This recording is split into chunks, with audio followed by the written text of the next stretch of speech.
Good afternoon, everyone. This is probably one of the trickiest presentations I'm going to give in the 3 years that I've been at QUT, and I'll explain why in a second. But just to start with, yes, thank you, and thanks. And I apologize, you had to read my my CV yesterday night. I would have hoped that there are more exciting things to do on a Wednesday evening. But thank you so much for that. So I do lead a team that is called a chair in digital economy. That is a bunch of academics, designers, business development experts, and so on, who work with mid-size and large organizations and help them reimagine their future. That's the logo that we use, that sort of maze of the digital world that we live in, and we help organizations find their place or their way in that maze. We navigate the future for them or with them. I'm also a research theme lead at QUT's Institute of Future Environments, Embracing the Digital Age, which I think sort of gives you a bit of a background on the digital space. Now, the biggest problem that I had today was trying to think about the sort of Europe-Australia collaboration and the aspects of Brexit and so on, and I realized that probably the biggest qualification that I have to be in front of you is those two passports that I have in my drawer. I happen to be a dual citizen of Australia and Poland, which is in Europe, as you would know. And so I thought, let's put aside all my research, and I will mention a bit of digital economy research as well, but let me give you some very specific examples for the collaboration between Europe and Australia in research development, in innovation, and perhaps in the light of the fact that if it didn't work, then I wouldn't have been here. I wouldn't be here in front of you right now. So. My first encounter with Australia and the collaboration between Europe and Australia happened about 16 years ago, and I'll get to that in a second. But just to give you one single slide overview, and I do show this slide at almost every presentation that I give. It's just to give you a bit of an insight of the way I and my team thinks about what is happening right now in the economy. So we're seeing that shift from age of automation to the age of digitalization, or economy of corporations to economy of people.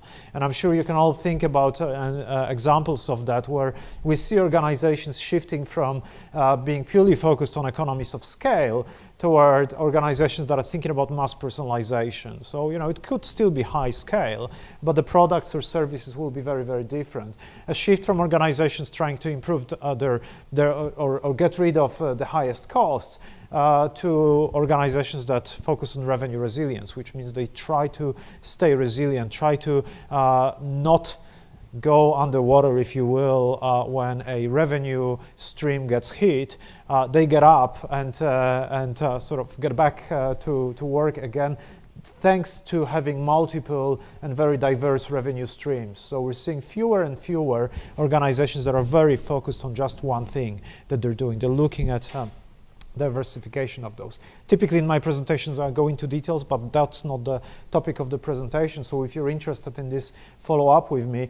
We're seeing a shift in organizations from being analysis intensive, so trying to understand the past and perhaps predict the future based on the understanding of the past, toward organizations that are design intensive. That means that there are organizations that create the future at a small scale, then test it and run with it.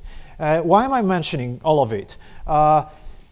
That's because from a global perspective, and I spent about 10 years of my life working for one of the largest enterprise software vendors in the world, and we had offices all around the globe.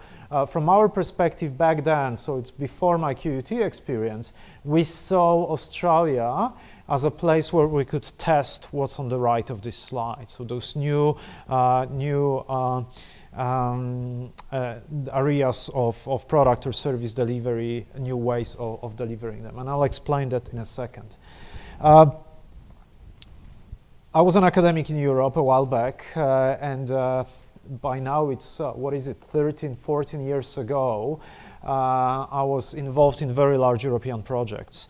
But there's something very interesting, and you can already see it on this slide. There was something very interesting in those European projects. So these were projects funded by European Commission, so-called framework program. That was framework program number 6 back then, and we had large projects. This is, by even current standards, a relatively large sum of money that is invested. This is the investment going from the European Commission, so the total amount of funding in those projects was about twice as much.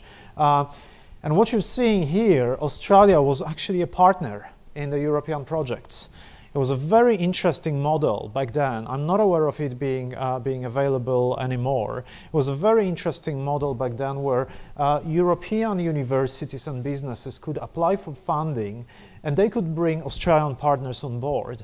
Now, Australian partners would not receive funding from European Commission, but whatever the funding here was accepted by the European Commission, it would actually be provided by Australian research funding bodies without any additional applications, without any additional steps, because it was assumed back then that if you have successfully gone through the European funding review boards and so on, that was good enough for the Australian ones, right? Which was a beautiful case.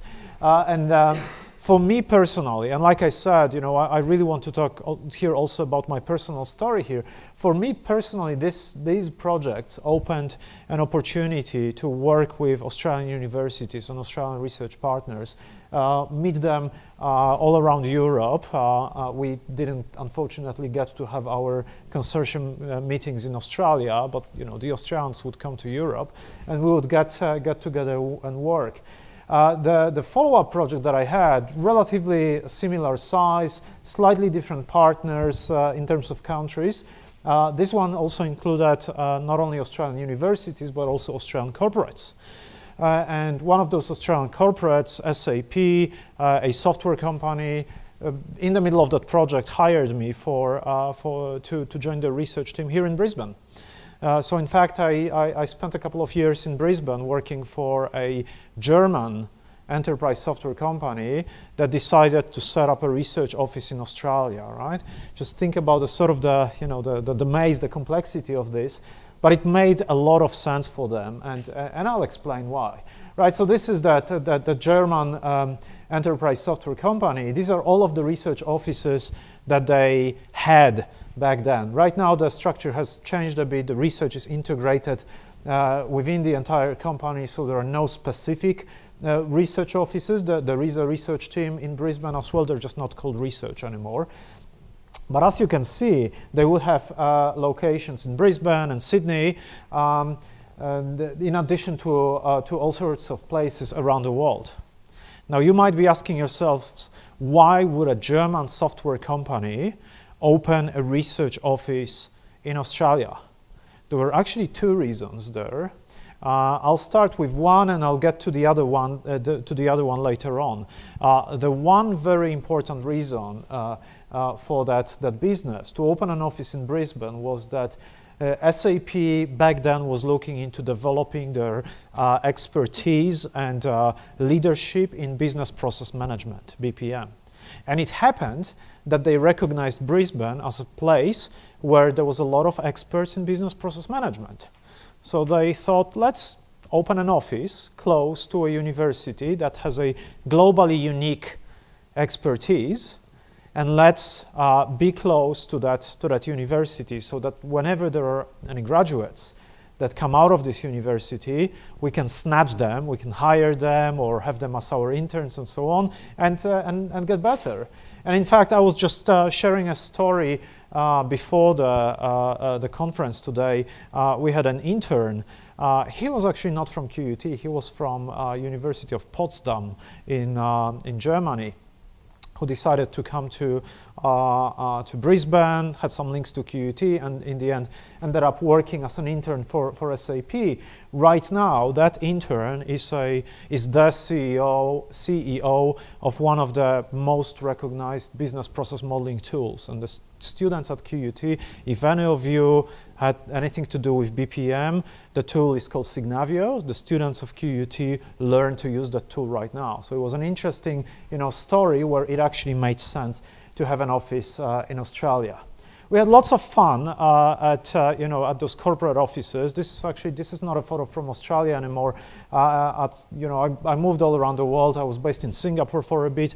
I was based in California. This is a photo from our office in Silicon Valley, where basically us, a German company, we were all around the world and exploring opportunities and learning what they can bring to our business. So whatever we were doing here, these were the technologies that were being developed in the specific area, in the specific region. Again, we wanted to be close to where the thought leadership was happening so that we could always either snatch those people or learn from them.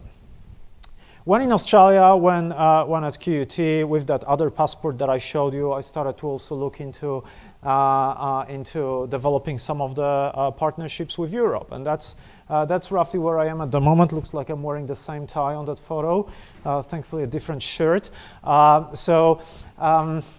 This is a meeting with the Polish ambassador for Australia. The Polish ambassador for the Polish ambassador for Australia. So the Polish guy who is here in Australia, and that was actually quite recently. We're currently working on increasing the exchange of students between the two countries, and most importantly, we're looking into academic partnerships. So a few weeks ago, no, I'm not wearing that T-shirt today, but a few weeks ago, I was in Warsaw, and we, in the digital economy space, signed our first partnership to work with the top business school in Poland to explore two topics: digital maturity and digital confidence of organizations. This is basically a start of an exchange between academics.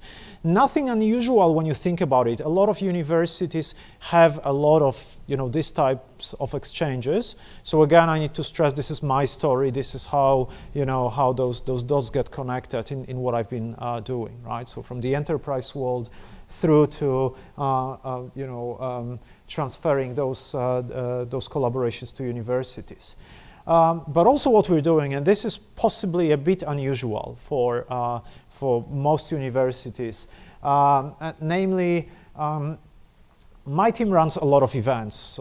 We run events that are free of charge for large groups of people that explore the topics of digital economy. But what we've started doing, and this is in June or late May, actually, I already forgot the date. A few weeks ago, we visited London during London Tech Week and ran our first event in London. So that's the part that is a bit unusual. You have a university, a QUT university based in Brisbane, that starts to go to other countries, other continents, and run thought leadership events over there. This is, in fact, an amazing opportunity for us to connect with other corporates. This was actually happening in the Innovation Lab of Commonwealth Bank of Australia in London. But the people that we had here were all the corporates, academics, startups that were basically part of the London Tech Week. This helps us create those new connections and new opportunities for potential research. I'm sort of jumping back and forth here. So I was in UK for a bit. Now I'm back to Australia and Sydney. This is another interesting instrument that we've tested back when I was at SAP, and that we did not involve QUT here, but there was a collaboration with NICTA in Sydney. At the Sydney Technology Park, we created a future logistics living lab. Future Logistics Living Lab, a space where universities and corporates can get together to demonstrate the newest technologies. This photo is probably a few years old, possibly 5 or 6 years old, and what you're seeing here is a part of the space which demonstrates the applications of RFID in exporting and importing goods. So basically, how do we use technologies and so on. That Living Lab was basically a place where any corporate or any university could come and say, I would like to demonstrate some sort of a technology or innovation that I'm working on. All they would have to do is embed it somehow in the process that we had in the Living Lab. So the process was from a vineyard in Western Australia to a pub in Singapore. We were talking about the entire logistics process, right? So if you had some retail solution, it would be here. If you had a grape picking solution, it would be there. Anything in between would be positioned somewhere there. I call it Australia as a test bed because what happened, and this is one of probably 3 messages that I wanted to share with you. One of them was about the local expertise, and I already talked about it as an important potential differentiator in Australia, which attracts businesses. The second one is the message that is on this slide, which is a lot of organizations from outside of Australia, and that includes the organization that I worked for, considers Australia a fantastic testbed, playground, sandpit, sandbox for new solutions, new services, and so on.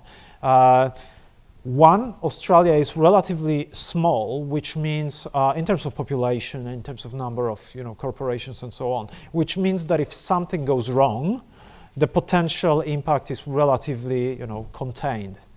2, Australia is far away from everyone else, which basically means the word doesn't spread, or did not back then spread so quickly. So you could actually test, you could experiment with technologies that would not suddenly require everyone else to be involved in that.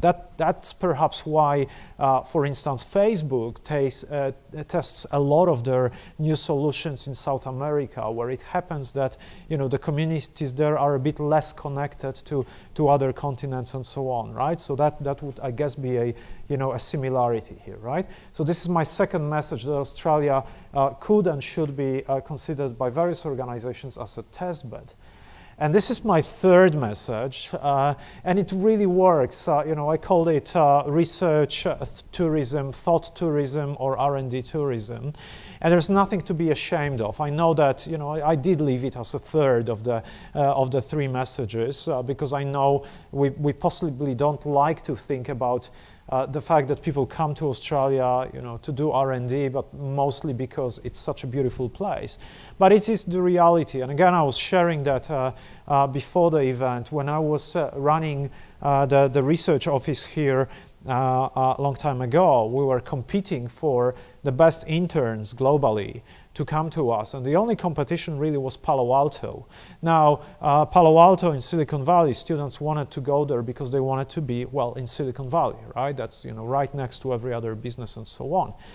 What was a huge draw card for us, or a huge magnet for all those interns, was that we had our office in South Brisbane, about 2 minutes walk from Streets Beach. And we would basically say, hey, you can come to Brisbane, and you're not only doing your internships or your research, we're also talking about senior researchers and so on who were staying with us for a few months at a time. While you're there at the office, you can always have a short walk and relax and enjoy your life, right? And so that good mixture of very relaxed lifestyle, but also proximity to smart people was a huge drawback. This is a photo where I took my team and visiting researchers from, I can see Germany, I can see US, and there should be one from Southeast Asia. I'm not sure where she is at the moment on this photo. But we basically, we took our team and the visitors hey, for a kayaking trip, just here, right? And that's a normal thing that we would do. So again, I just wanted to share my story with you and how it works when it comes to research, development, and innovation, collaboration between Europe and Australia. And it's been quite successful. The three messages was, as long as we have a very specific area that we're experts in, this really helps with the collaboration. What was the second message? The second message was about living labs and the test beds, right? So Australia is considered by organizations as the place where we can experiment, and it's relatively riskless or risk-free to do it. And the third message was let's call it thought tourism. Australia being a destination for exchange where people are actually happy to be in for a number of additional reasons than just R&D and I. All right. That's my background, that's my story. I didn't talk at all about Prosecco wars and the related topics. I'll leave it to the experts. Yes, there's a question at the back. Talking about Australia as a test bed. Yeah. I feel as though Australia is not made up of many early adopters. So perhaps because there's not so many early adopters in Australia, I feel that would be a concern when considering Australia as a test bed. I also feel that the culture in Australia is not so great with change. They don't embrace change so much in Australia. I'm still surprised. People are still blown away when I pay for coffee at the coffee shop with my Apple Watch that I don't have on at the moment. But yeah, I usually just pay with an Apple Watch, and people are blown away. They're I can't believe you can do that these days. Like, it's been out for at least 3 years now in Australia. Yeah, and we're always behind here on new technologies. Yeah, well, look, it's extremely hard to argue with your points, because yes, we all agree that there are some areas where Australians are probably not as open to experimentation as we sometimes would want them to be. That's very true. But look, having said that, I lived in US for a bit, and the only way I could pay my rent was by writing checks. Every single time I had to write a check, I had to look it up online to make sure I'm not making any mistakes. And whenever, I had to cash some checks, I never knew how to do it, right? It's just, there's something in my brain that prevents me from learning how to deal with checks.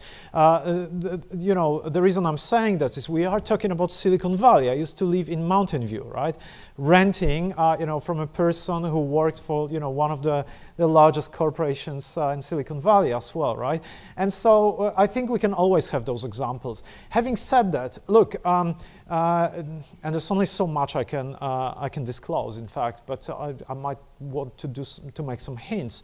I'm working with Queensland government on a number of major projects, say with transport and main roads. There are very, very advanced projects there where we're carving out a specific area very, very, very close to Brisbane, where the legislation is going to be changed such that self-driving cars are actually allowed to drive on the roads, right? I know that California has it, for instance, right? You can go to the department there and get the application.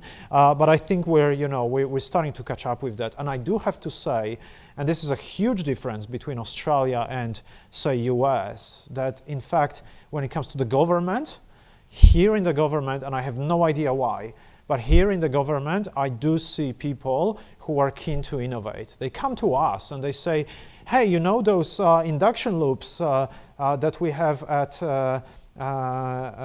crossings, if we flip the polarity, we could actually turn them into small charging stations. We would like to experiment with that, right? I'm not an expert in this space, but when I hear things like that, I'm thinking, well, they are, keen to experiment. So I take your point. I have no arguments against the point. I see your point, but I have some examples where, it leaves me optimistic. Mm-hmm. Mm-hmm. Hi, my name is Bikalpa. I'm a student at QUT. I just have a quick question. Since digitalization is changing like the entire human race, right? My question is, with all the protection, data protection that is going on in Europe, with all the not just data protection of people, but also trying to protect data generated by machine, how do you think it's going to affect the digital economy and transaction between Australia and the European Union? Wow, that's look, and I'm just a bit worried because there's a lot of experts in this room who have spent probably half of their academic careers on exploring this topic. So this is gonna go well. But look, the way I look at it is as follows. First, sometimes I'm a bit worried that in Australia people, or in this case governments, are a bit too relaxed when it comes to responsibility of those who own the data and operate the data. And soon we'll see newspaper headlines about the health record, and there will be a lot about it in the coming days and weeks, I'm pretty sure. So we'll see that. I think one way of looking at it, and I'm not too comfortable saying that, but I guess I'll say that. One way of looking at it is that given that in some situations the regulations in Australia are a bit more liberal than say in Europe, there still is an opportunity to experiment with new solutions that are possibly a bit different, right? But like I said, I'm not too comfortable saying that because I see a huge point in introducing regulation that protects ordinary citizens who in most cases either have no idea what's happening with their data or couldn't care less about what happens with their data, right? So I'm not a proponent of a nanny state, but at the same time I see some value in having this protection. For R&D and I collaboration, and specifically something that I'm very interested in, and I like how you hinted at it. I'm not sure if this is exactly what you meant, but you said the data about us humans, but also you said other data. So I think we should start also talking about digital rights of algorithms, of digital rights of robots. If a technology generates data, what can happen with it, and so on, right? But this is more, I think it goes slightly beyond the topic of this seminar, but it could be a very interesting question to look into. Mm-hmm.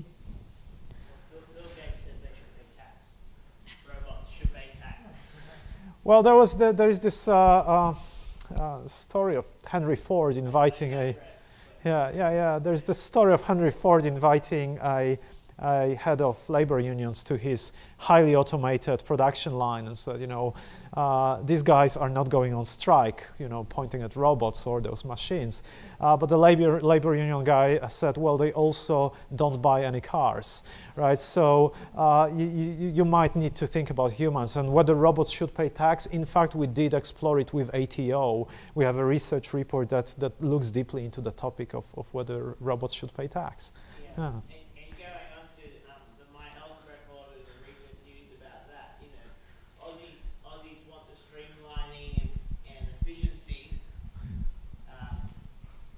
I'll repeat everything about the My Health record. Aussies want streamlining and everything, but then they're up in arms about privacy, and it's garbage. They've got to work out what they want. Absolutely. Mm-hmm. Do we have any other questions for Marek? Okay. Well, thank you very much, Marek. That was fascinating. Thank you.